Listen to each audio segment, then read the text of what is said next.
Hello, all, and welcome to the second of our series of 3 webinars sponsored by the Business and Society program at Stern.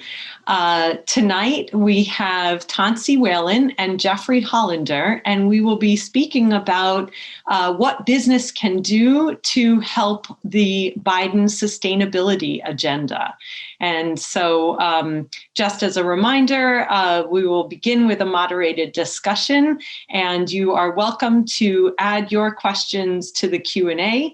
And then I will pose the questions after the questions from the audience after the moderated discussion. So if I could ask Tensie and Jeff to join me. Thank you. Thank you both so much for being willing to join this discussion.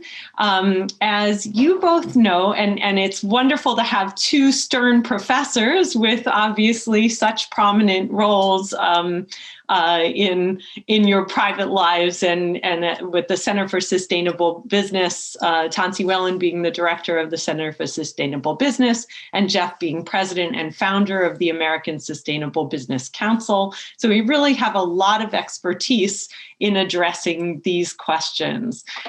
Just to start out, the Biden administration has made it clear in less than a month in office that the sustainability agenda is a top issue for the administration. So, for example, they have taken really meaningful steps like committing to net zero emissions by 2050, rejoining the Paris Accord, which is a really big deal, pulling the Keystone Pipeline permit, switching the federal government's fleet to electric vehicles, creating a new cabinet role for a special envoy on climate. We even heard just last week Janet Yellen as Treasury Secretary talking about how she sees climate change as a risk to the financial system, and that she'll be pushing tax incentives for the reduction of carbon emissions.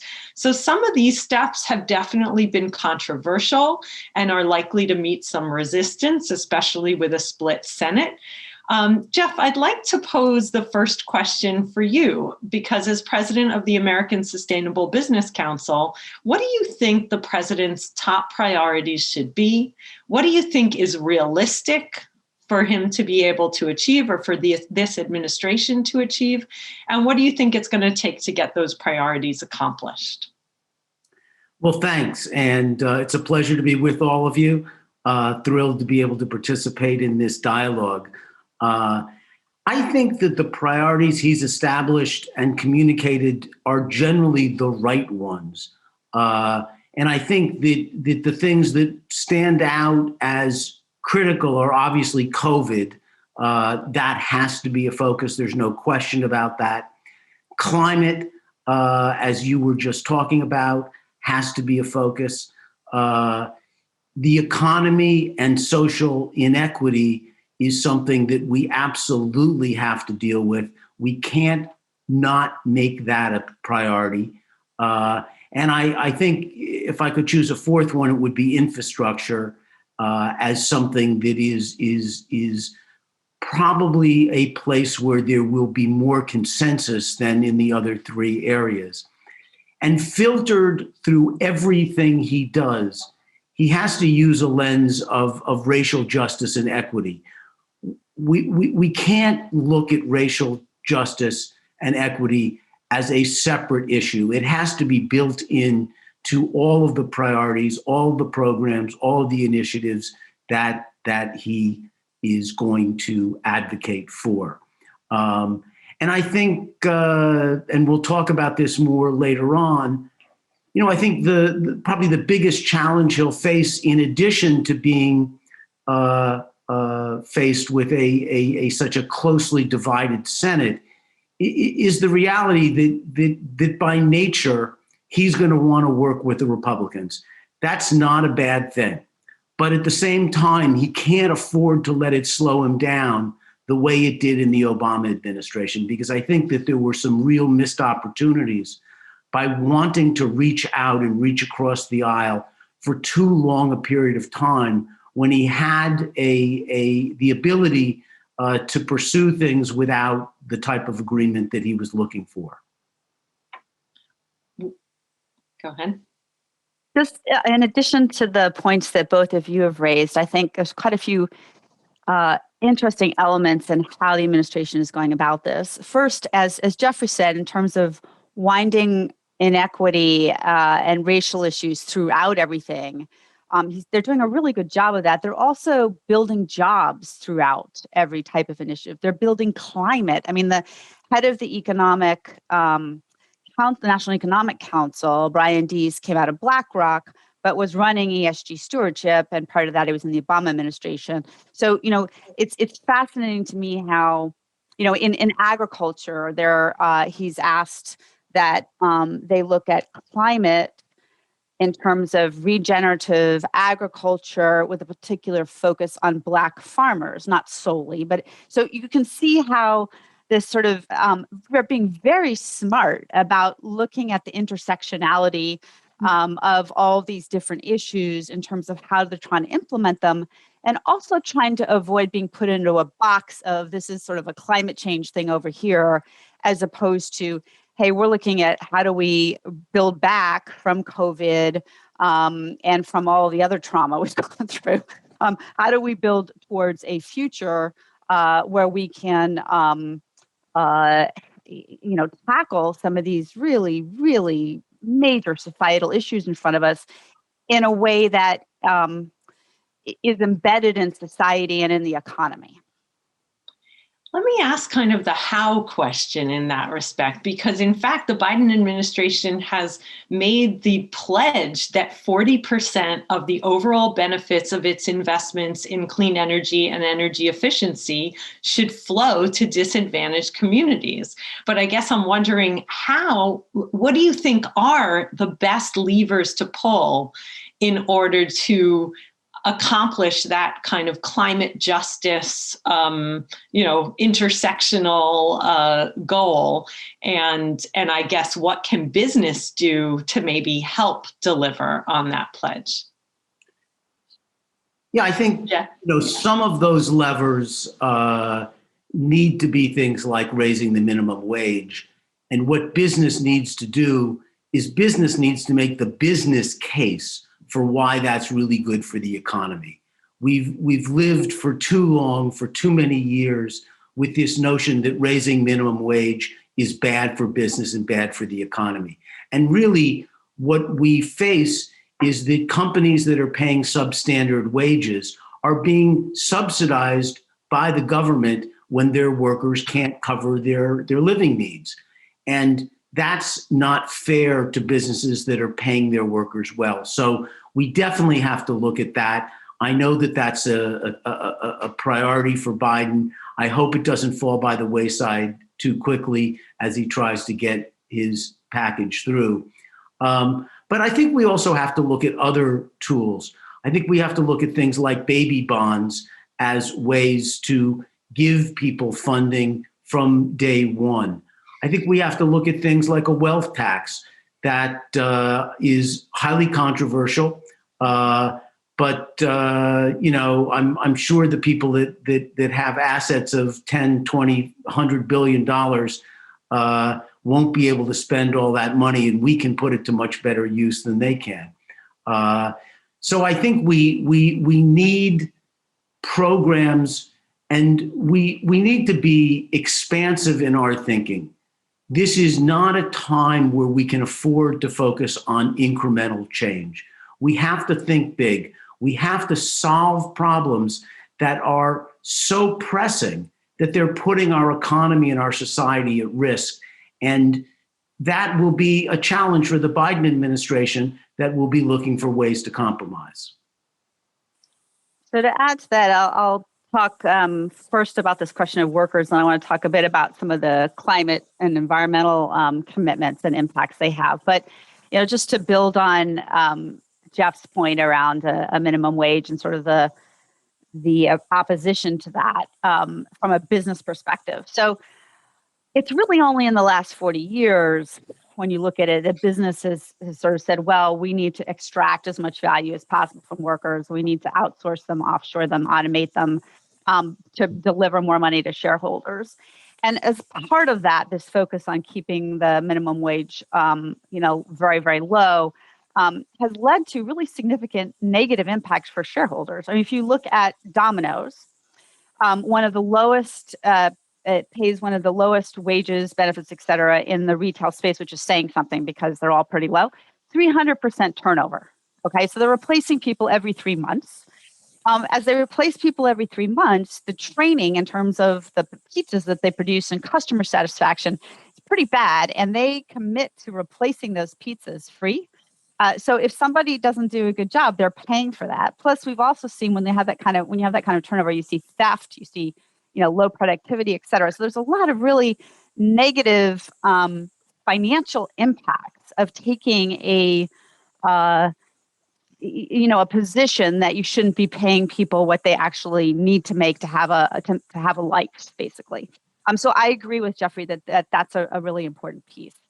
I think looking into some of the other areas, right? So we've seen that disadvantaged communities are often disproportionately affected by extreme weather events, by climate change, right? So we've seen flooding, we've seen outages in terms of electricity or fires, et cetera, often, not always, but often affecting people of color more than others. And so building and investing in green infrastructure that will build resiliency against flooding, against fire, against these types of issues will be really critical. That can also create jobs as well as create opportunity, improve quality of life for communities. Another, I think, really important area where the Biden administration can go is that 40% of climate emissions come from the built environment. So if you're just looking at New York City, the retrofitting of the buildings here require a workforce to be able to put that in place. And we don't have enough people currently trained to do that. And this will be true across the country. But also in addition to the workforce to work on that, you need microgrids that can, bring in and provide affordable solar and affordable sources of renewable energy to communities that otherwise couldn't access it. So there's also a series of opportunities, rural areas as well, really left out of all types of grids, including the internet and cell phone service, right? So really investing in that resiliency and access to the rest of the economy that people have, as well as protecting their environment. Another key area that I would say would be important in terms of resiliency for all of us, but going back to your point about people of color, is water infrastructure. Around the country, our water infrastructure is really deteriorated, and we haven't been investing in it. And that's resulted in problems like we saw in Flint, Michigan, but it's true everywhere. A lot of the small dams that are protecting our water are in very bad shape. Potential, really catastrophic events could come from that.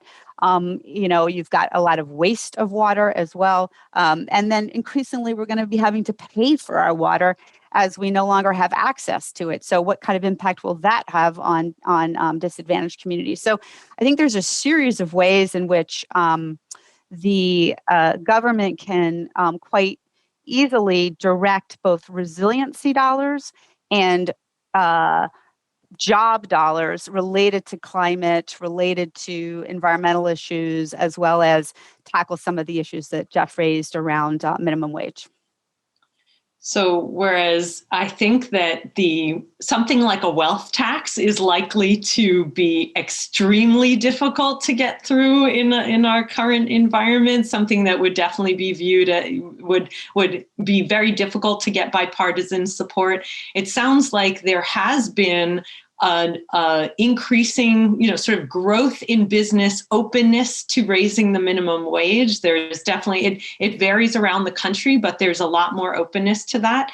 And then, Tensie, many of the things that you were talking about are examples of where it's sort of government taking the lead, because those infrastructure projects, which obviously would be outsourced to business in many, cases, but ultimately it's up to government to take the lead. I guess I'd like to turn the discussion a little bit to how business can really partner with the administration. What are the opportunities for sort of that public-private partnership? What are the obstacles to business being a partner to the Biden administration on sustainability? What do you think are there sort of myths? I know, Tensie, I guess I'd like to hear from you first. I know you've sort of talked about myths that are getting in the way of business serving as the drivers of progress on sustainability. And I wonder what Biden can do to make it easier for companies to kind of take the lead, and so it doesn't, sort of share that burden of leadership in sustainability and climate change. Sure. Well, so first I wanted to just quote from a Fortune CEO survey where they asked CEOs, what do you want the Biden administration to tackle? And so, as you might expect, the first was trust in government. The big numbers were trust in government and COVID relief and economic recovery, up there first and foremost. But the next three were infrastructure, climate, and then education / workforce training. Managing the debt, which used to be actually a high one, was way down at the bottom, right? So clearly there's a consensus by business that these are issues that they want public policy support in tackling, and that also we're seeing increasingly that business themselves recognize that they need to take a leadership role. We've heard every year from BlackRock CEO Larry Fink about the role of business and how, as government has become less of a leader, and hopefully they'll become more of a leader now, but nevertheless, less of a leader, business needs to step up, and that it's actually part of your social compact to be a company who does not create problems, but helps to solve problems, right? Which in a certain way, if you think about the role of business, it's about creating opportunities and solving problems, right? And we have some really big problems that can also be business opportunities. So, in terms of some of the ideas around, how business can engage with the government, and I think I know that Jeff will have a lot to say about this, but I think first and foremost is sort of combating the disinformation out there. Because business is trusted, actually. The Edelman Trust Barometer is seeing business is actually trust rising to a much higher level than many other forms of many other institutions, especially government. So if enough business leaders come together to say climate change is an issue, it creates an opportunity for us, for our competitive advantage, we need to get in front of it. Inequality is an issue. This is what we need to do. We need that kind of a shared voice. And I'm going to leave that because I think Jeff will talk about that very eloquently. But I also do believe that as business comes together and works hopefully with government, they also need to bring in civil society. It needs to be, a tripartite engagement, right? You need civil society to keep business honest, frankly, as someone who used to work in the nonprofit sector. In terms of in addition to combating disinformation, I think this point around we need to be competitive as companies and as a country, and we're seeing Europe and China eating our lunch in terms of shifting where the economies are going, given all the challenges we're dealing with.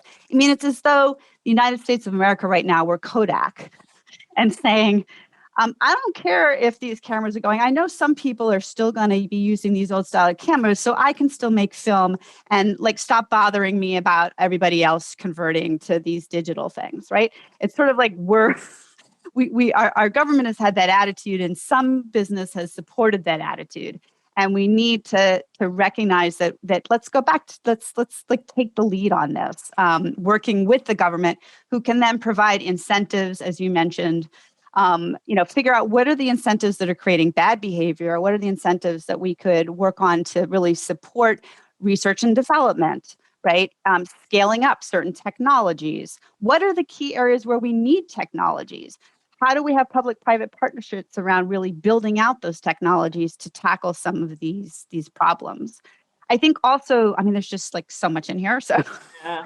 But how do we, on the market side, the investor side of things, like what do we do about carbon offsets and creating a really robust carbon market, right? For things like soil. So if we want to help farmers, which is something that we've been, we do, how do we help them with preserving soil carbon? How do we help fishermen protect ocean carbon, right? And sequester carbon? How do we protect forestry through sustainable forest management? All of those are ways that business can engage and make money, but also help us tackle this climate change issue.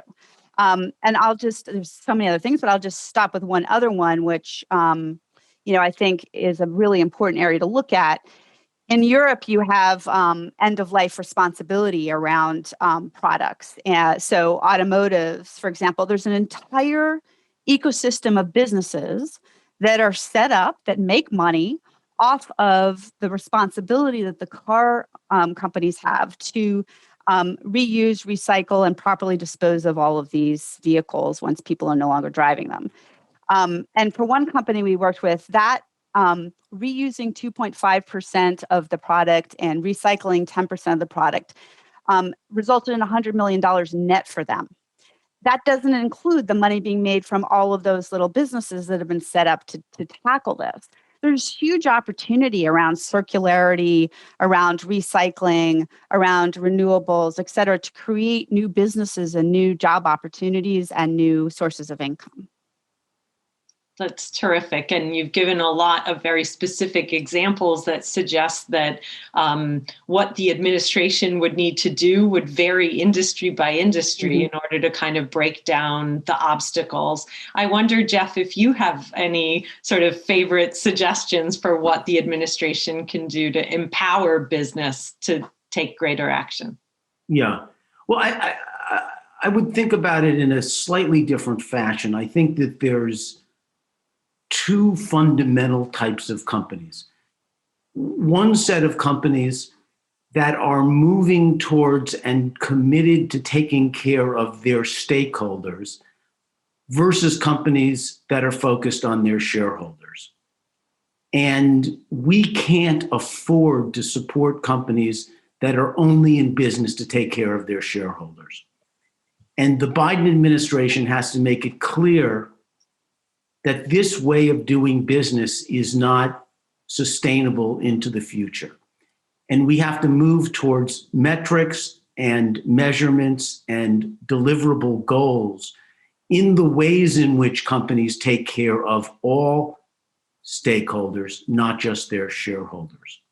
And similarly, there's businesses that are only able to survive because they push their externalities off onto society and the environment. That is not a viable way to continue to do business into the future. And the Biden administration has to begin to understand that there's not just one type of company. People do business in very, very different fashions. And they practice capitalism in very, very different ways. And the way in which we've been practicing capitalism is not working. Biden can't meet the goals and aspirations he set for himself if business doesn't begin to change course and recognize that in the future, they have to focus on their stakeholders. They have to stop externalizing their costs onto society.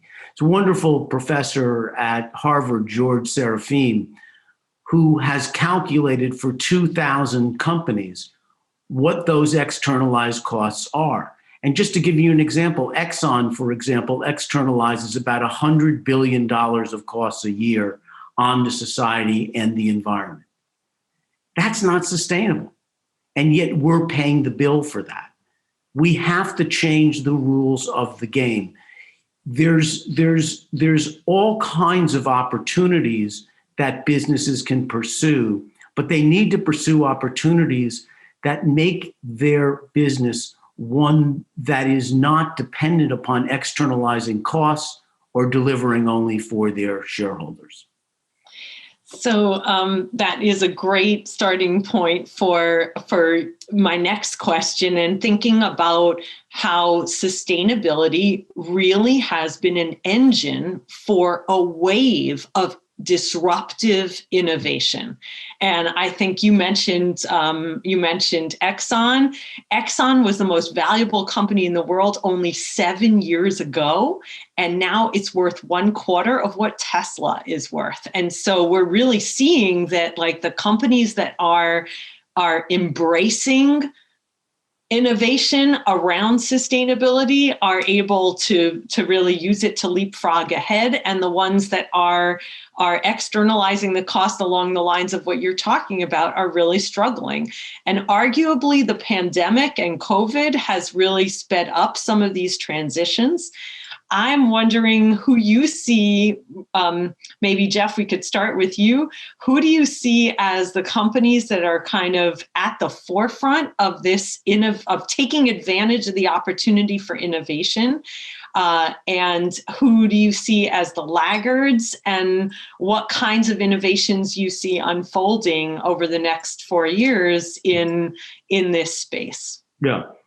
Well, one of the ways to look at the leaders and the laggards is to look at which politicians they're funneling money to and where those politicians stand across the spectrum. So that's something that I'm always paying attention to. But I tend to look at categories of business, not just individual companies. And maybe Tensie can talk to specific companies, but clearly there have been some major changes in the automotive industry, because Tesla is a leading example. But when we look at what Volvo and what General Motors have done in terms of making pledges to get out of the internal combustion engine business in the coming decades, that is a big, big sign for the future of the fossil fuel industry, which is going to present increasing challenges, not just to their stock price, but to the viability of their very business.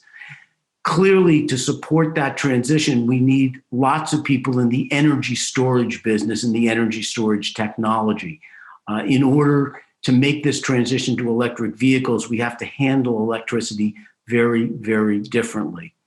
We're going to even have to look at things like wireless power transmission. There is a company in Israel that is already making electric planes for Cape Air that will be hopefully in commercial service in the next 24 months. We need to think about people who are lightweighting materials. That is a category of opportunity for all businesses, and people that can figure out how to do that lightweighting will have great business prospects. New ways to use the internet, 3D printing, and as Tensie mentioned, regenerative agriculture has to replace the traditional way in which we practice agriculture. Not only can't we afford to lose any more soil, but we need to sequester carbon in the soil, which is what regenerative agriculture does. And we need to make sure that there's a real market for companies and farmers who are doing that. They need to get financial returns for sequestering that carbon, sorry. Yeah, that's going to be really tough in the developing world where it's so needed. But so Tensie, I wonder what if you have any favorite leaders or laggards?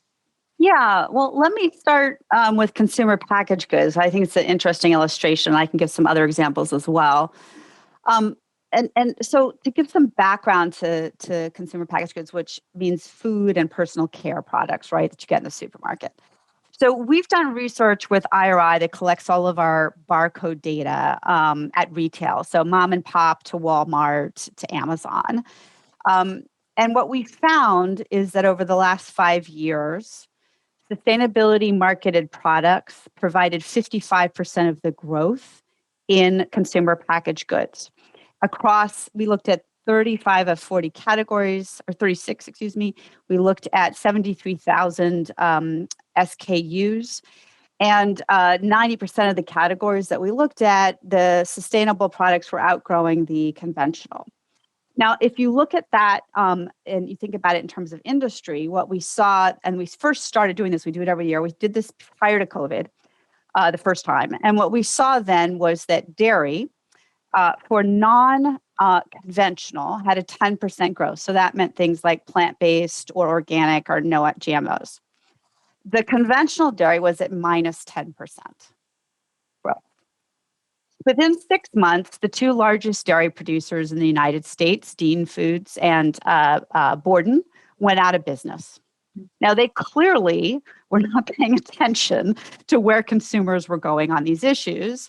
And whereas if you look at companies that are sort of making the pivot, they're doing well. So if you look at innovation from a CPG perspective, Unilever, which has made a commitment to 100% sustainable sourcing, reducing its environmental footprint by half, providing jobs for, I think, 1 million small producers around the world.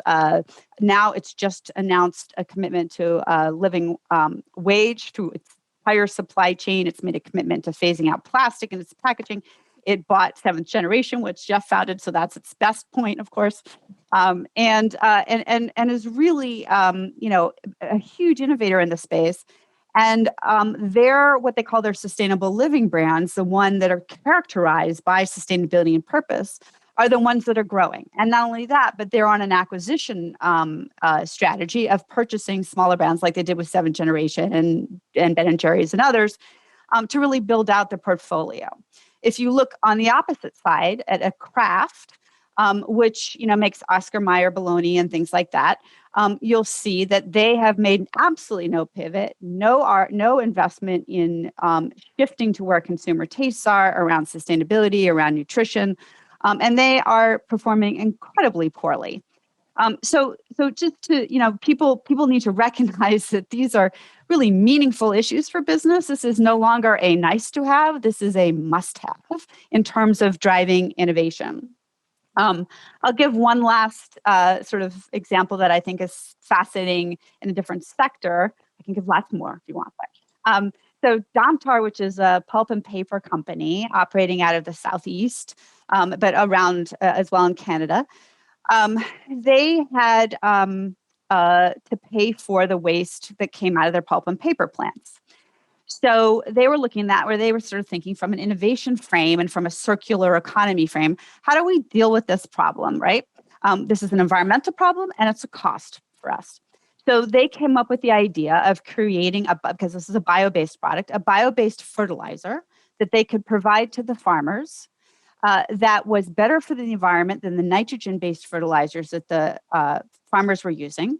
It was lower cost to the farmer.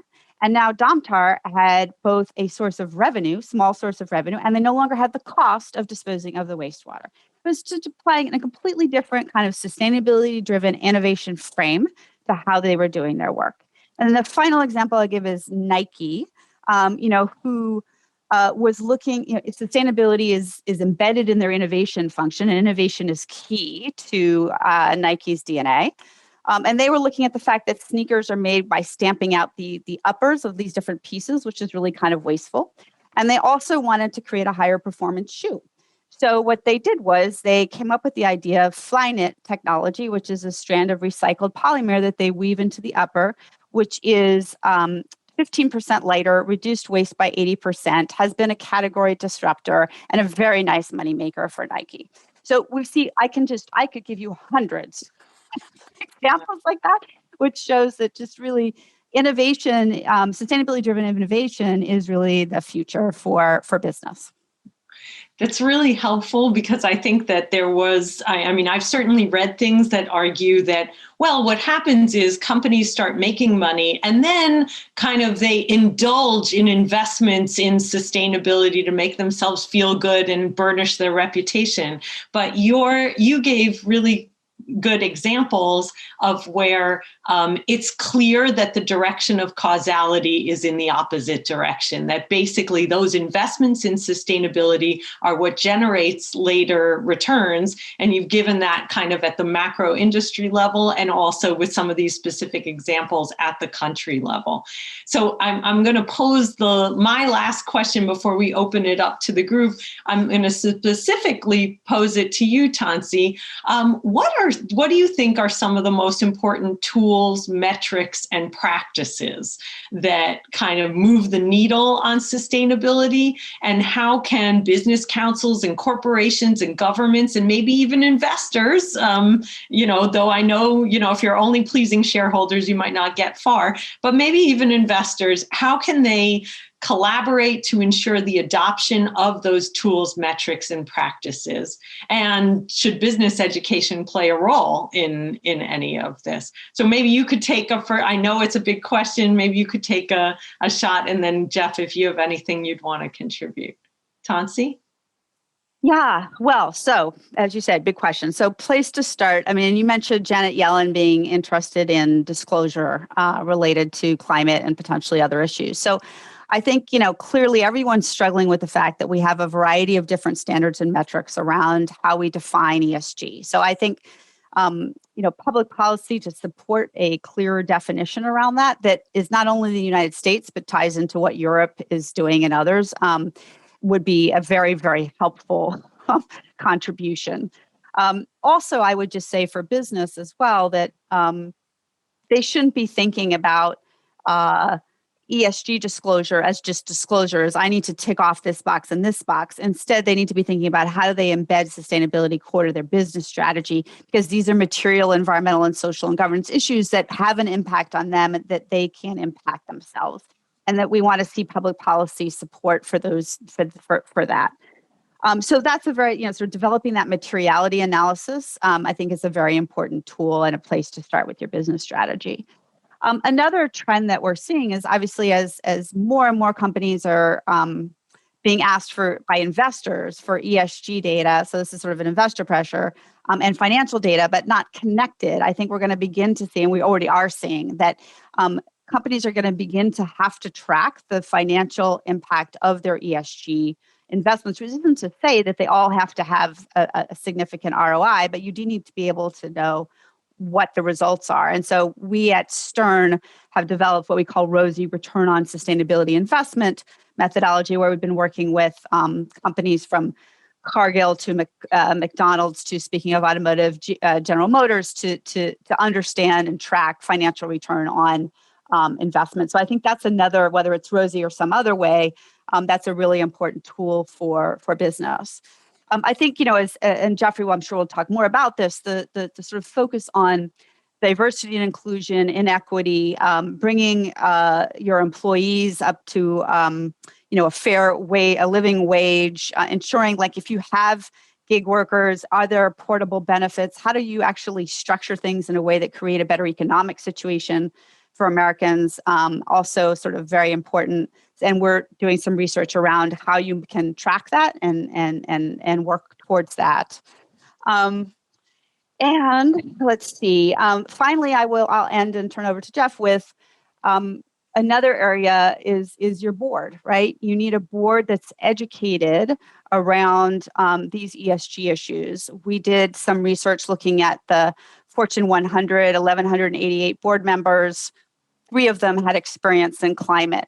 8 had experience in cybersecurity, right? So clearly, and you can look at the study and what I put in HBR, but clearly there's a series of credentials that those boards need. And there's now training programs for board members so they can ask the right questions of their executive team. Are they focusing on those material issues? And finally, in terms of education and training, yes, business schools, I think, need to be embedding understanding of these issues, whether it's in finance or in corporate studies, to actually prepare students for the reality that all of these issues are going to be front and center, and managing, as Jeff said at the very beginning, managing different stakeholder issues, which is a soft skill, like figuring out how you get to win-win with managing for what do your employees want, what do the communities want, what do the environmental NGOs want, what does the government want, as opposed to we're just doing what we want and what the shareholder wants. That's a complex environment that business school students need to be prepared for. And Jeff, you brought up metrics earlier as well. Do you have comments or examples of tools or metrics or practices that really work? Yeah, well, as I mentioned before, I think formalizing the way we capture externalized costs is a critical long-term goal. It's not going to happen in the short term, but it's critical to understand what a business's impact on society and the environment is. In the short term, I think we have to move towards regulation on ESG reporting. And I think that it has to be mandatory. I think it has to be regulated. I think that we need uniformity in the way that reporting is done. And I also think that there's positive things that companies do that they don't get credit for that should be quantified from a reporting and a measurement perspective, like investing in their workforce. If you build a building, it's on your balance sheet. If you invest in the talent and capability and wisdom of your workforce, it's invisible and shows up as an expense. That sends the wrong message to companies. Why should they invest in their workforce when they don't get financial credit as an asset that they've created? So there's a huge, huge role for these metrics to play.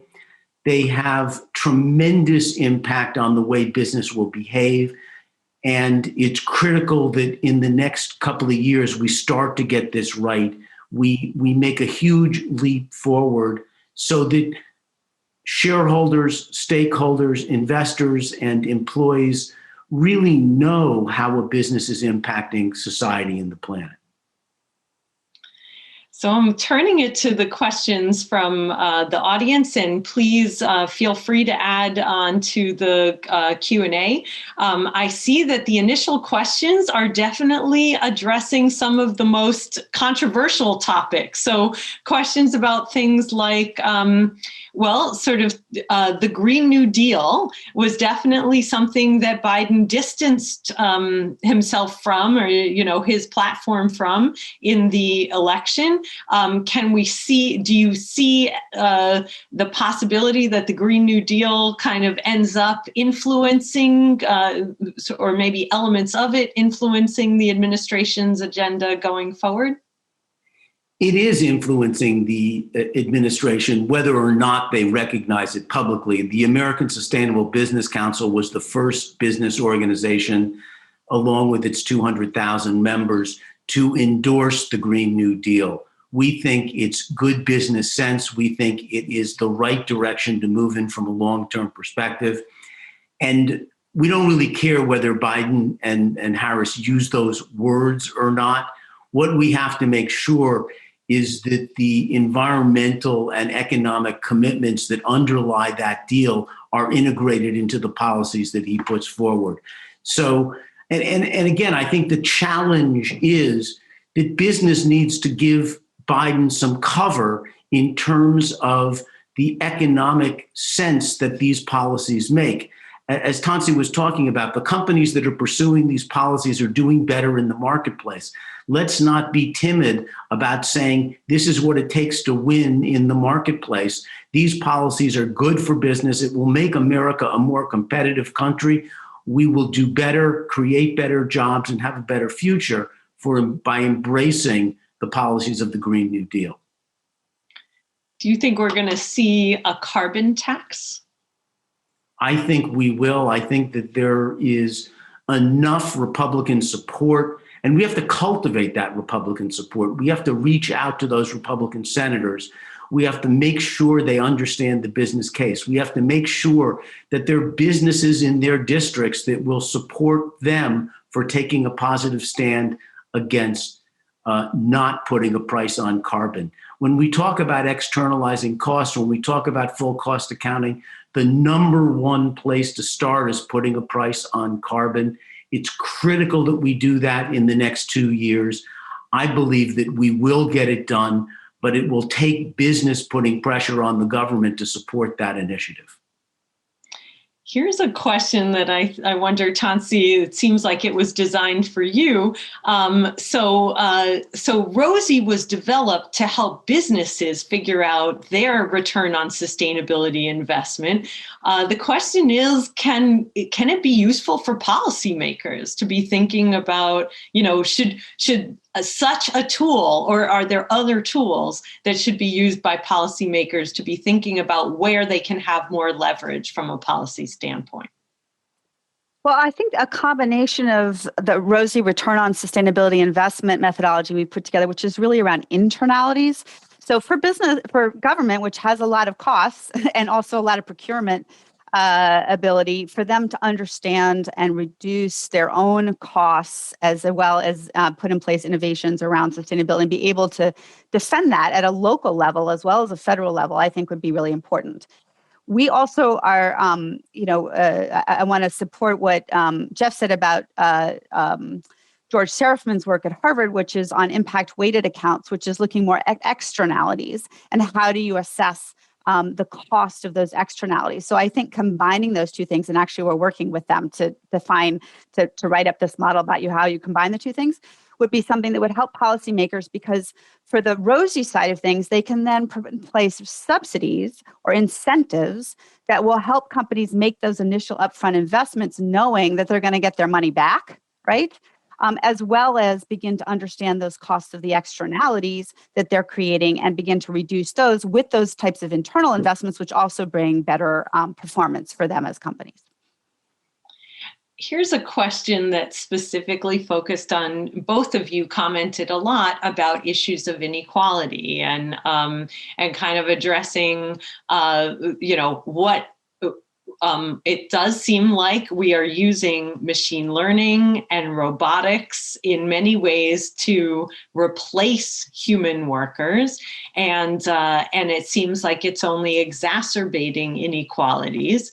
And I guess the question is sort of, what can be done to sort of retrain or equip the American workforce to address that? And I mean, one of the critiques of a minimum wage, raising the minimum wage, is the idea that it perhaps would speed up this process of a movement to automating work that has been done by people.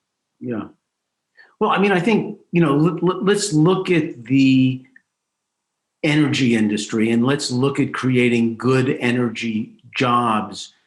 The alternative energy industry roughly creates 10 jobs for every one industry that the fossil fuel industry creates. So by moving to alternative energy, we're creating more jobs, we're creating more high-paying jobs, and we have to make sure that those jobs are made available to workers who need to be retrained to take advantage of them. And we have to invest in education. ASBC is an advocate for making community college free for all who want to attend. I think that we've done tremendous damage to create the levels of social inequality that we're experiencing today, going back hundreds of years.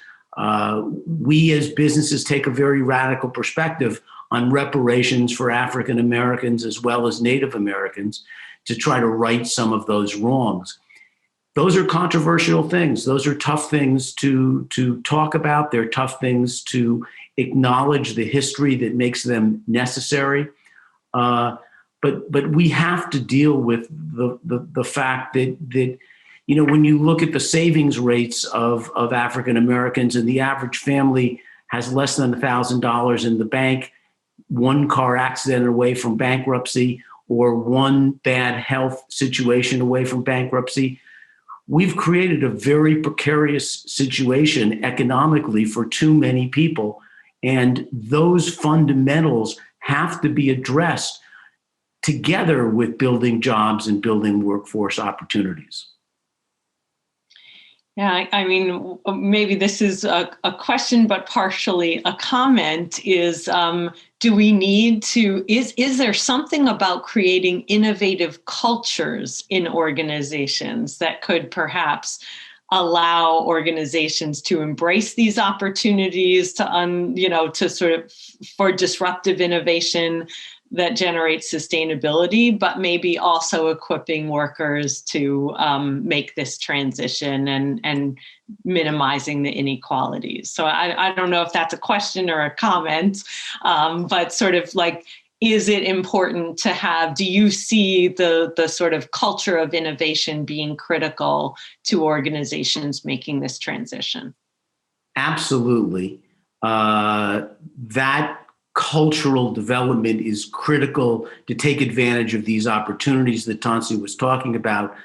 But workers have to come into those companies with preparation and training that they often don't have. And we as a society need to level the playing field. We need to create some opportunities that quite frankly don't exist for too many Americans today.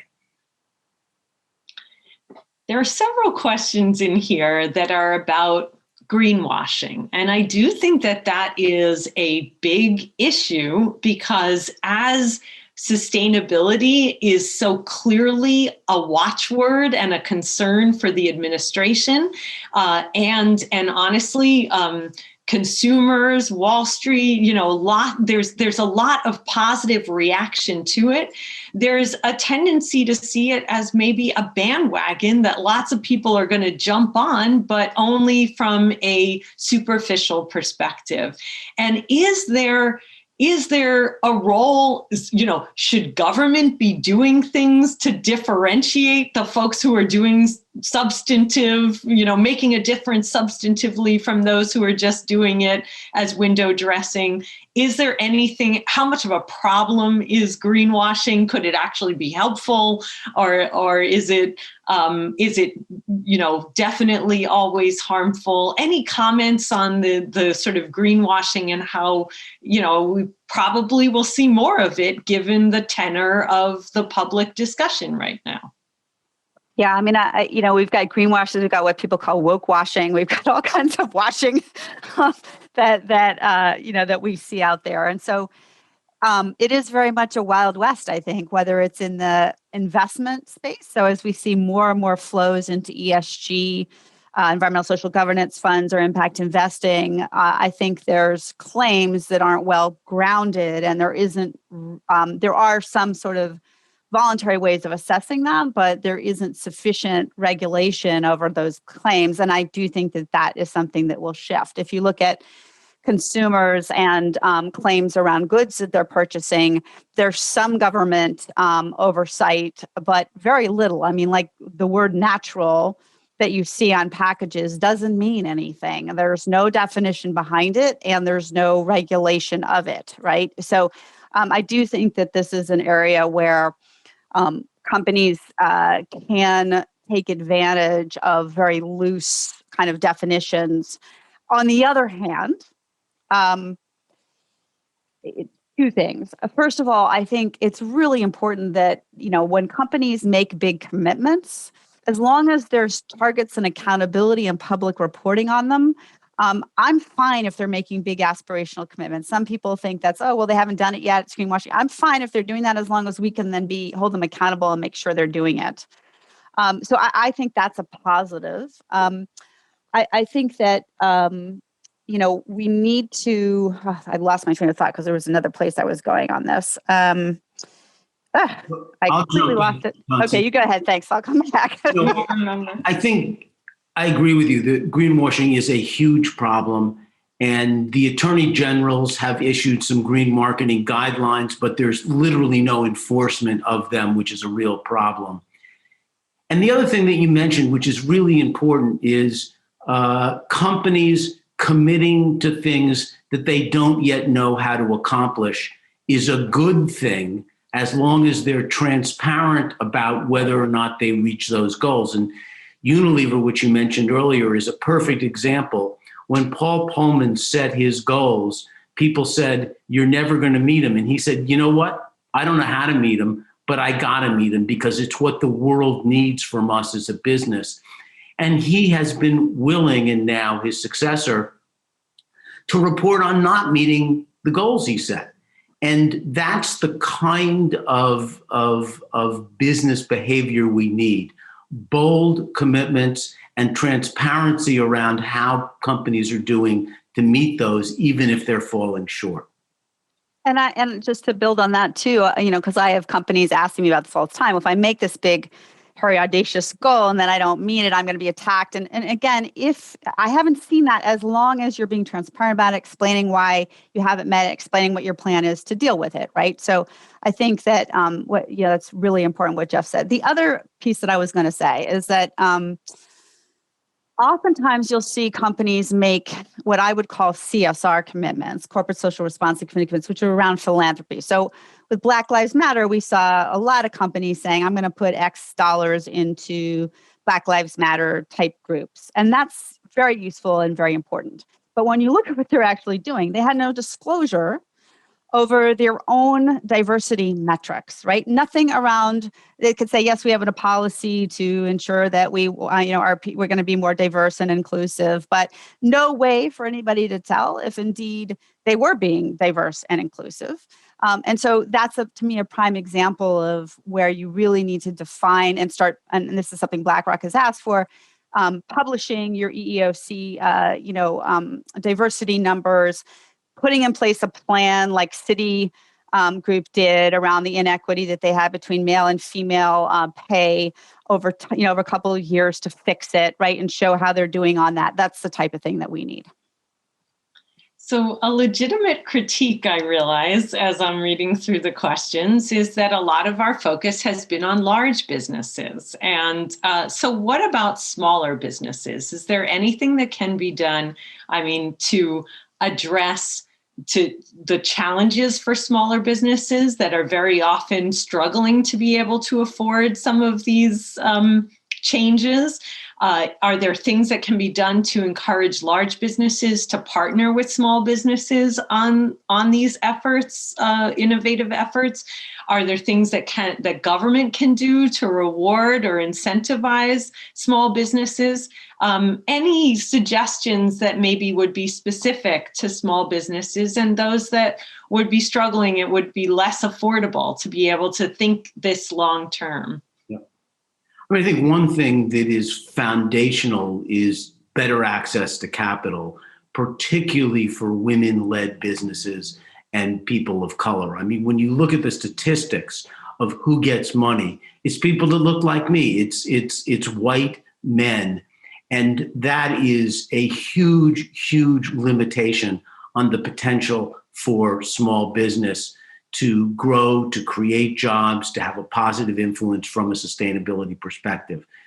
And we've got to fix that. It's got to be part of what the SBA does. They need a broader mandate. They need more funding. And they need to be held accountable for making sure that the way in which they distribute funds doesn't compound an already problematic situation. A couple quick additions on the finance side. Community Development Finance Institutions, CFDIs, I think are a good avenue for the Biden administration to support, to get money to people who traditionally have less access to capital, to companies that have less access. Also, there's plenty of small businesses that have embraced sustainability. The B Corp membership, so benefit corporations where you are managing to a triple bottom line. Seventh Generation is one, and Ben & Jerry's is one, and so on. But when you're managing triple bottom line, most of those businesses are actually small, medium-sized businesses who have met what are quite rigorous sets of requirements around how to be a sustainable business, and haven't suffered as a result of those investments. And when you look, even smaller at startups, and you see a lot of the small entrepreneurial startups and a lot of it is social entrepreneurialism. And actually those social entrepreneurs are doing very well. And oftentimes, being able to sell their companies to larger companies who want to, build sustainability to their DNA. And then finally, I would say that all these big companies are making commitments that trickle down into their supply chain. And they're going to be looking for vendors and suppliers who help them meet their commitments around diversity, around climate, et cetera. And so therefore, you as a smaller player, if you develop an expertise in this area, you should be able to find a series of clients who are interested in what you have to offer. These are great. I have to say, there are so many terrific questions that I wish we could take, and there's no way to take them all. We only have a minute left, so I wonder if I could turn it back to you folks, maybe starting with Jeff and then to Tensie. If you have any last words, last thoughts, or reflections to leave the audience with. Yeah, well, I think this is a moment of great opportunity for the country and for the businesses of America. And we have to make sure we seize this opportunity. We have to be actively engaged in making sure that we make the changes that we've been talking about. That's critical. And the American Sustainable Business Council just published something called Creating an Economic System That Works for All. And it really is a public policy roadmap that we hope businesses will get on board with to create the kind of future that we all hope we can achieve. And I would just add that, I think businesses have been, in the absence of government leadership, taking leadership on these issues. Now they can partner with government. And I hear over and over again, we need government support in this. We can't do this by themselves. Now they have an opportunity to be proactive, speak out, as Jeffrey said, be part of a solution that will move business and our economy and our environment and our people forward.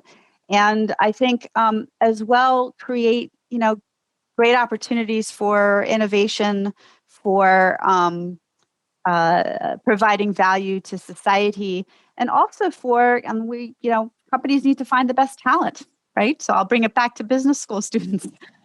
Being able to hire and bring in people who really want to be working there with you and are bringing them their best selves to work. And you can do that through really, investing in and tackling some of these real challenges that we're all facing today. Thank you both for contributing to ensure that Stern students are well equipped to help out in that effort. Thank you so much for a great event. I wish it could go on for longer, and I'm sure the audience also does, but we've got to close it up now. So thank you again so much, and we will be posting the video as soon as possible on our website. Thank you. Good night. Bye. Thank you. Thank you.